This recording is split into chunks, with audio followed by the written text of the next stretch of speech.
morning. I'm Mai Rodriguez, sitting in for Mikey Oreta, and you're watching Business 360, where we break down the numbers, connect the dots, and give you the developments and insights you need to navigate, adapt, and lead. Let's dive right in. The headlines. President Bongbong Marcos warns of a government shutdown if the Supreme Court rules in favor of a petition questioning the constitutionality of the 2025 national budget.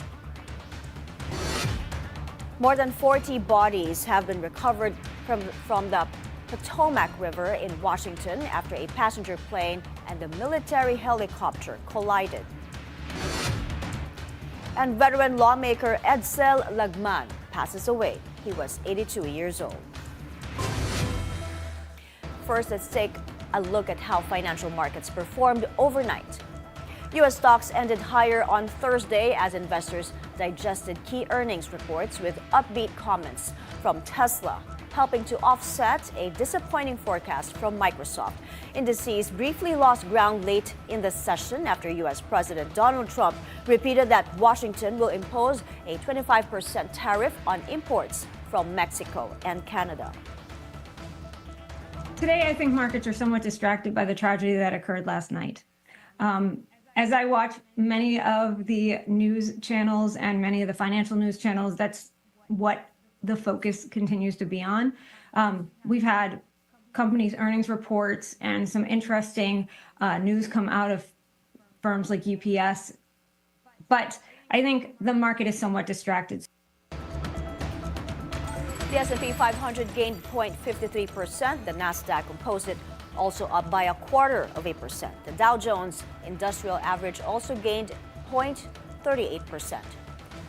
European markets are also up. The UK's FTSE 100 up by 1%.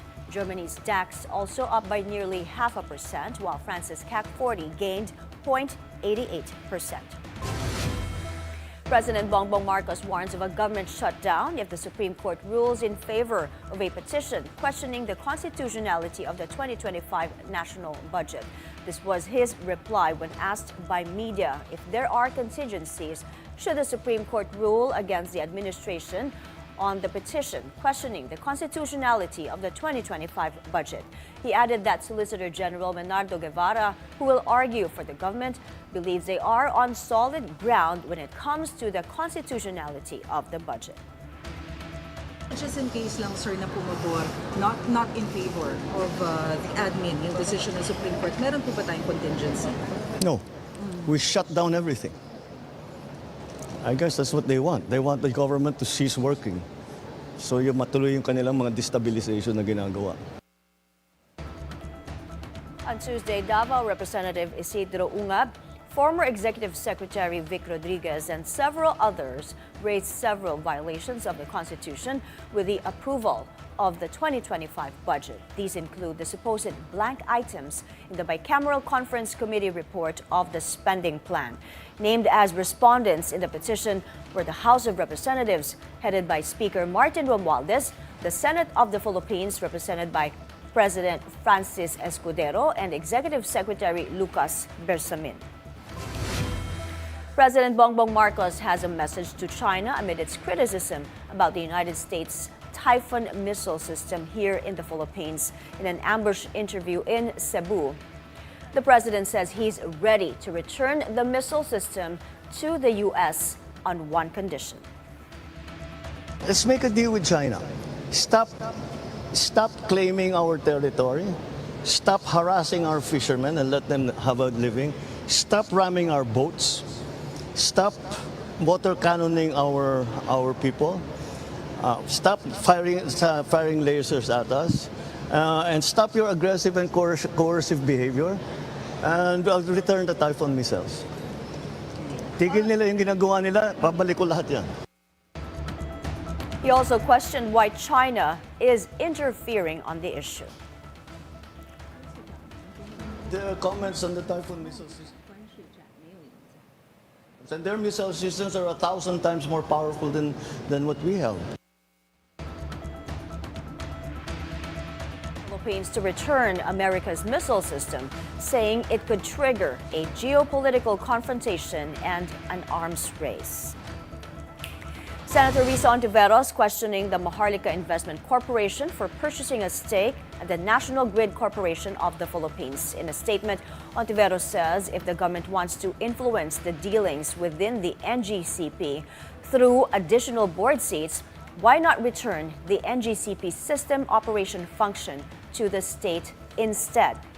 Ontiveros says she wants to find out if the MIC investment will indeed help lower electricity prices. The senator also raised concern over the NGCP leadership, with the possibility that its franchise might be canceled or amended by Congress. The Bangko Sentral ng Pilipinas may continue easing its monetary policy despite the policy pause of the U.S. Federal Reserve. That's according to Metrobank research. It also anticipates the BSP to cut 25 basis points in February to support economic growth, bringing the monetary policy at 5.5%. The bank also expects the Federal Reserve to cut the interest rate by 75 basis points this year. But these will be delivered at a moderate pace due to higher short-term inflation expectations in the U.S. The Philippines intensifies efforts to enhance employment opportunities and skills development for thousands of Filipinos. This is according to the Department of Migrant Workers Secretary, Hans Kakdak. He says this is to meet global labor demands. Kakdak stresses the government's internship program and Job Start Philippines enhances the skills of more than 200,000 beneficiaries to learn new skills.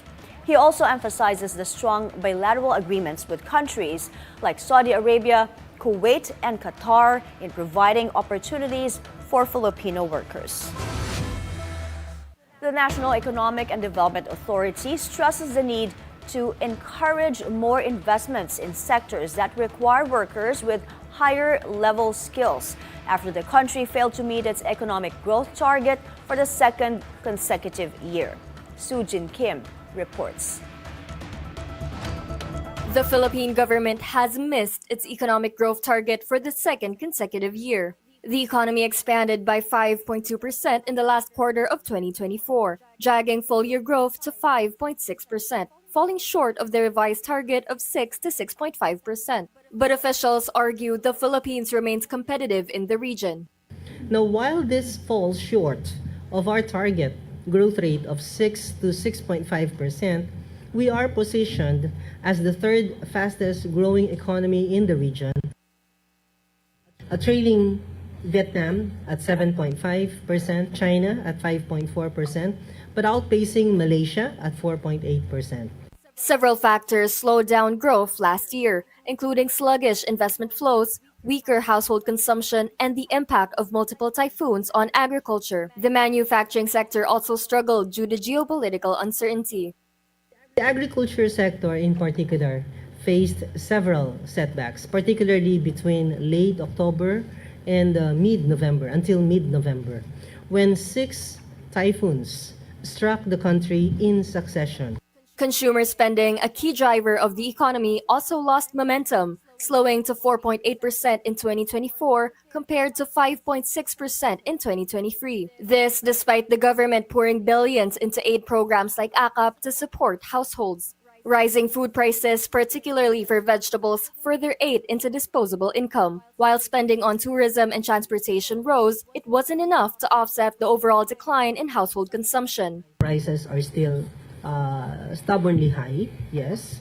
And the reason for that is nakita namin kasi na meron pa talaga mga sectors that have not yet fully recovered their pre-COVID levels. To strengthen economic resilience, the government is banking on public-private partnerships and trade opportunities. So to achieve resilient economic growth, we need to diversify our sources of growth. For inclusive quality employment, we must encourage more investments in sectors that require workers with higher level skills. Keep food inflation low and stable. We need to anticipate potential shocks. Looking ahead to 2025, we want to regain our growth momentum.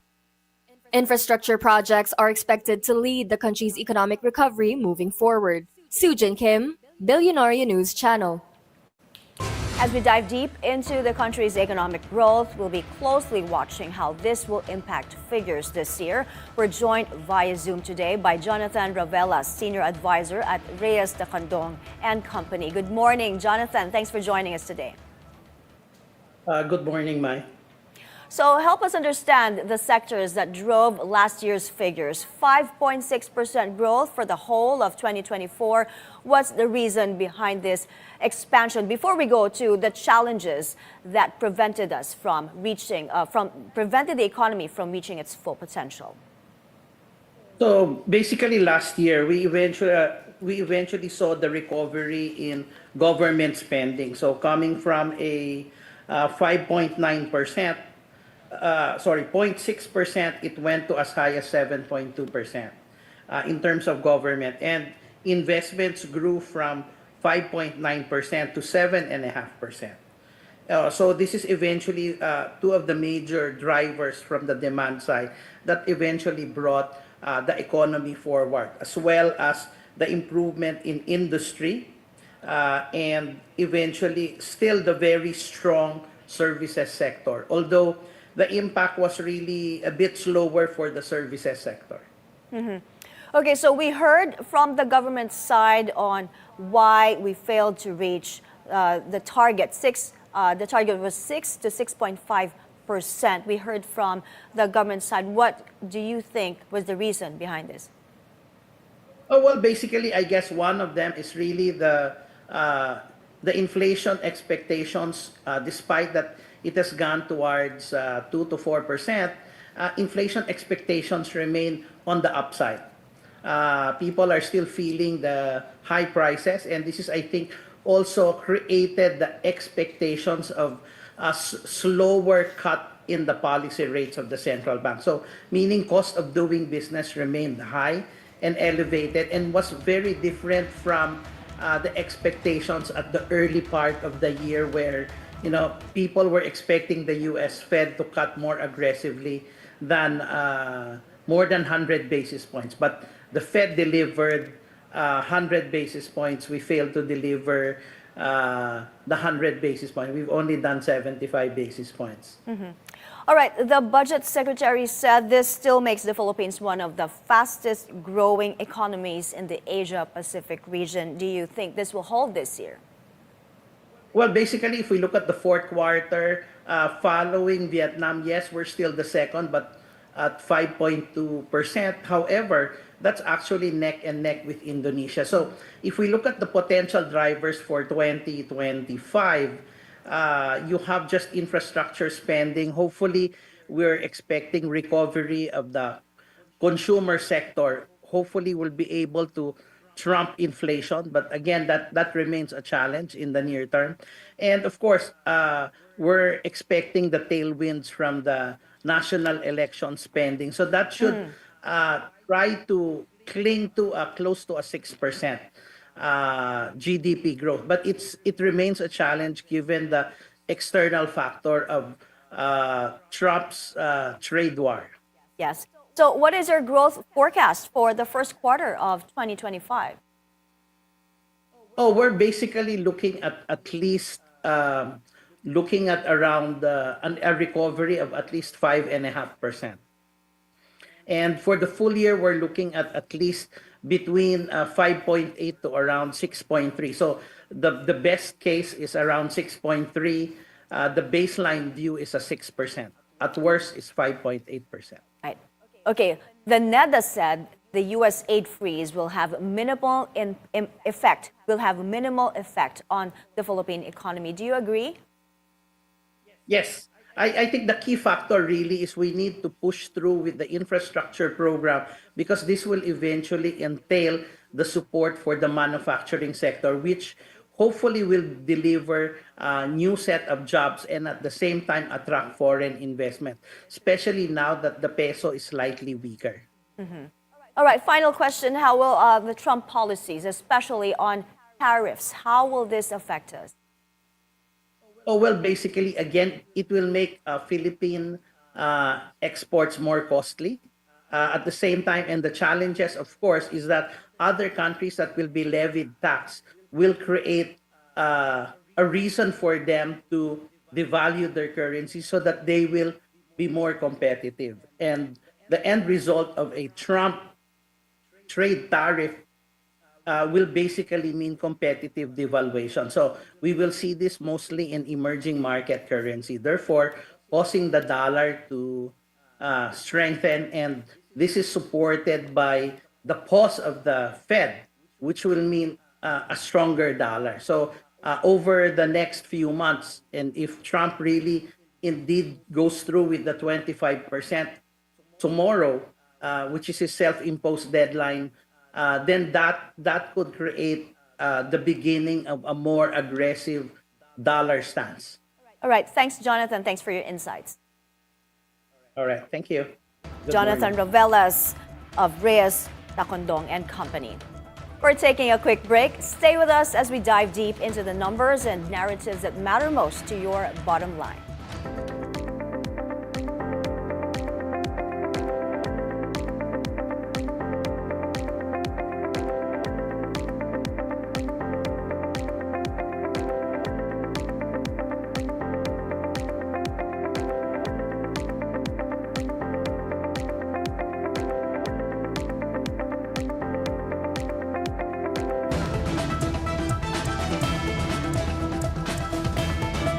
Lifestyle, beauty, food.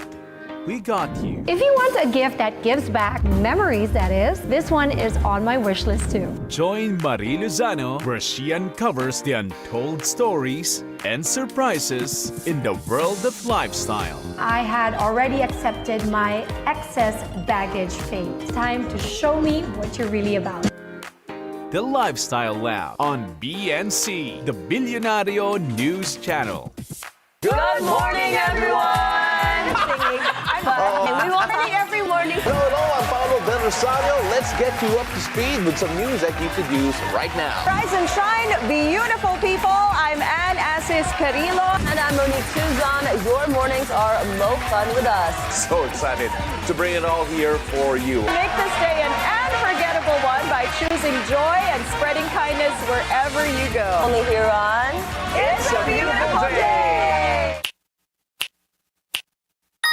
I don't know if you're familiar with the Kuha sa Tingi project of Quezon City and Greenpeace, and there's also in San Juan. Yeah. Those are in sari-sari stores. And in fact, several NGOs have also initiated this kind of promoting these Tingi stores, like Mother Earth has also done that. And we've Yes. also helped stores in Infanta Quezon. So we also help to help them put up sari-sari stores na refill. Yes, NGOs, LGUs visit our store to do field visit benchmark, and then they ask us about our practices, and then they replicate it in their area, because we cannot do it all at yourself. once by Yeah, ourselves. yeah. So we're happy to share our knowledge, our experience. Of course, we're not experts, but we just base our discussion with them through what we experience also.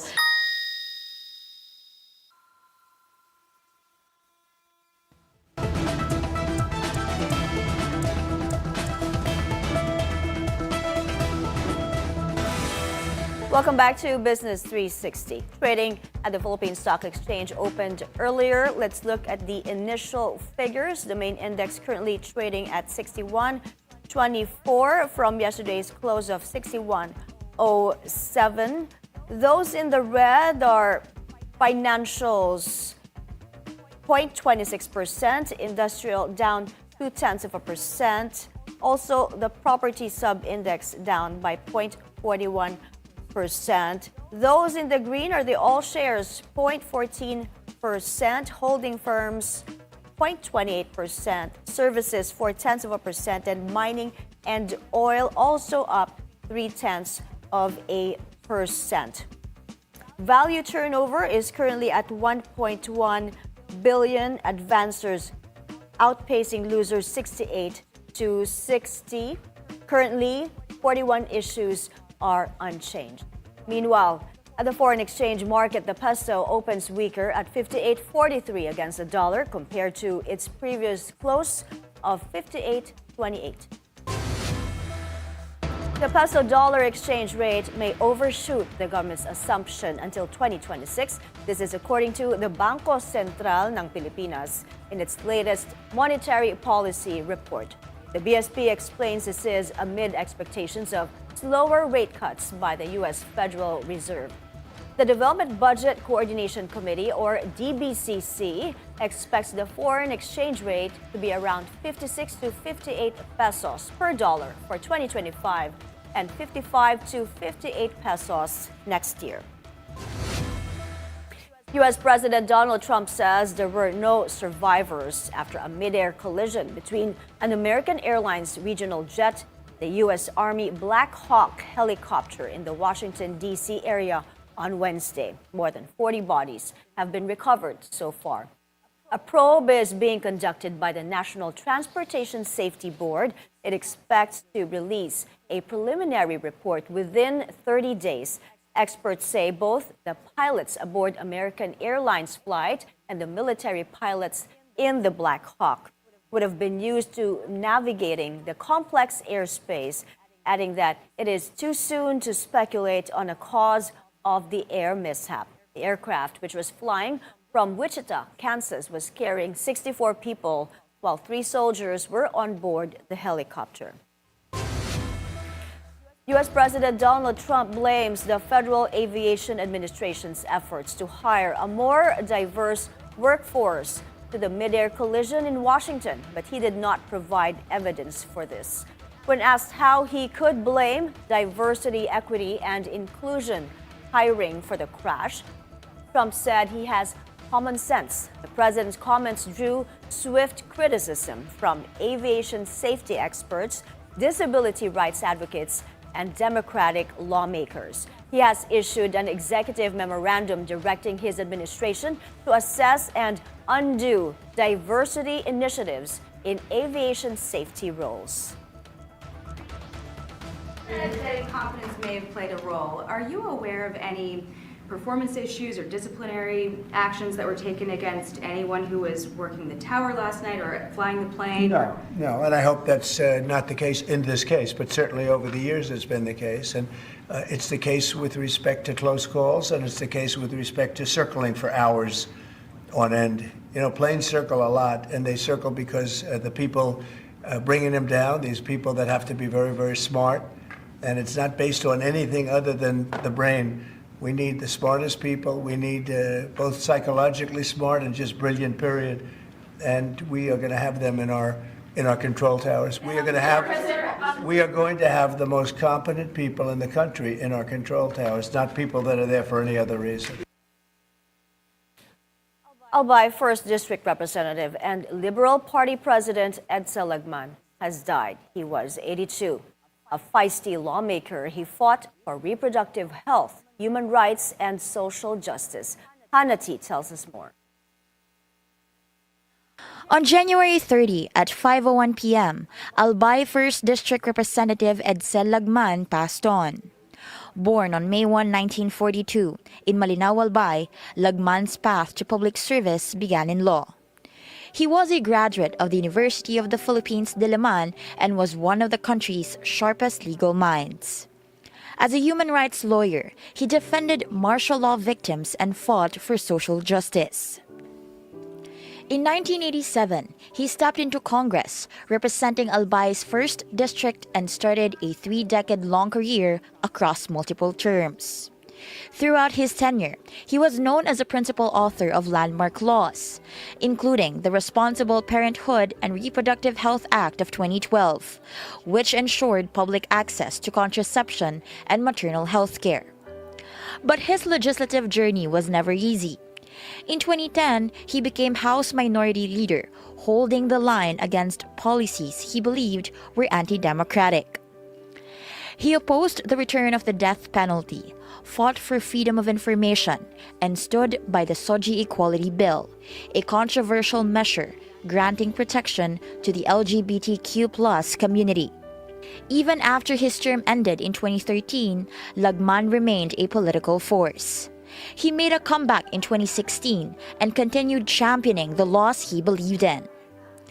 In 2022, he was elected president of the Liberal Party. As party leader, he advocated for strengthening opposition politics amid a shifting political landscape. Under his leadership, the Liberal Party positioned itself as a defender of democratic principles, while calling for transparency and accountability in governance. He also pushed for measures supporting press freedom, environmental protection, and the rights of indigenous peoples. Lagman was a father of public servants, including Albay Governor Edcel Lagman and Tabaco City Mayor Edcel Lagman. For his colleagues, Lagman was more than a lawmaker. He was a mentor, a fearless defender of rights, and a relentless voice for the people. Hannah T., Bilyonaryo News Channel. And that's it for Business 360. I'm Mai Rodriguez. Keep it here on BNC, the Bilyonaryo News Channel.